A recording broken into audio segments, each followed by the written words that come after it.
जय भीम मंडळी. आपल्या सर्वांच्या आयुष्यात असे काही लोक नक्कीच असतात ज्यांच्या जिभेवर ताबा नसतो. ते काय बोलतात, कोणाबद्दल बोलतात आणि त्यांच्या बोलण्याचा समोरच्याच्या मनावर काय परिणाम होईल याची त्यांना यात किंचितही पर्वा नसते. कधी हे लोक आपले नातेवाईक असतात, कधी मित्र, तर कधी ऑफिसमधले सहकारी. आपण मनातून दुखावलं जातो, पण ते मात्र निर्लज्जपणे आपली बडबड चालूच ठेवतात. अशा वेळी काय करायचं? त्यांच्याशी भांडायचं की स्वतःला त्रास करून घ्यायचा? अनेकदा ज्यांना स्वतःबद्दल आत्मविश्वास नसतो ते दुसऱ्यांना कमी लेखून स्वतःला मोठं समजण्याचा प्रयत्न करतात. तर काहींना लहानपणापासूनच दुसऱ्याचा आदर करण्याची सवयच नसते. त्यांच्यासाठी समोरच्याचं मन दुखावणं हा फक्त एक खेळ असतो. आणि जे रिकामटेकडे असतात, ज्यांच्या आयुष्यात स्वतःचं काही ध्येयच नसतं, ते दुसऱ्याच्या आयुष्यात नाक खुपसण्यात धन्यता मानतात. तथागत बुद्धांच्या आयुष्यातील एक प्रसिद्ध कथा इथे खूप लागू पडते. जेव्हा एका माणसाने त्यांना खूप शिव्या दिल्या तेव्हा बुद्ध फक्त हसले.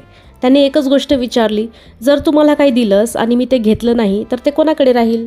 त्यामुळे अस्वीकार करायला शिका.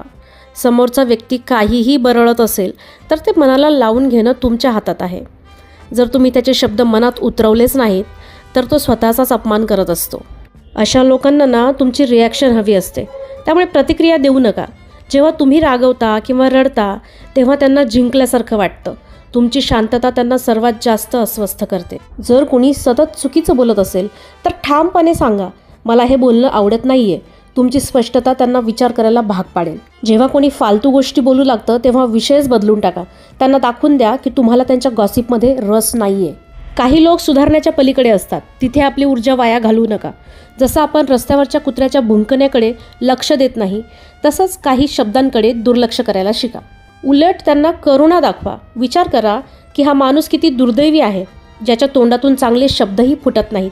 त्यांच्यावर रागवण्यापेक्षा त्यांची दया येऊ द्या. शेवटी सर्वात महत्त्वाचं म्हणजे तुमचं स्वतःचं मन. कुणाच्याही शब्दांना इतकी ताकद देऊ नका की ते तुमची झोप उडवतील. जग तर खूप काही बोलेल, पण तुम्ही कोण आहात हे तुम्हाला माहीत असणं गरजेचं आहे. समुद्रात कितीही पाणी असलं तरी जोपर्यंत ते जहाजाच्या आत शिरत नाही तोपर्यंत जहाज बुडत नाही. तसंच जोपर्यंत जगाचे शब्द तुमच्या मनाच्या आत शिरत नाहीत तोपर्यंत ते तुमचं काहीच बिघडवू शकत नाहीत.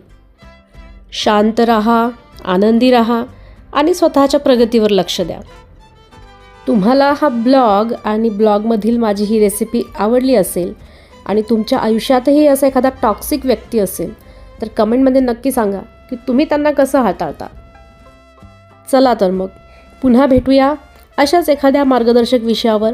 तोपर्यंत स्वतःची काळजी घ्या, रेसिपी बघा, ट्राय करा. जय भीम, नमो बुद्धाय, भवतु सब्ब मंगलम.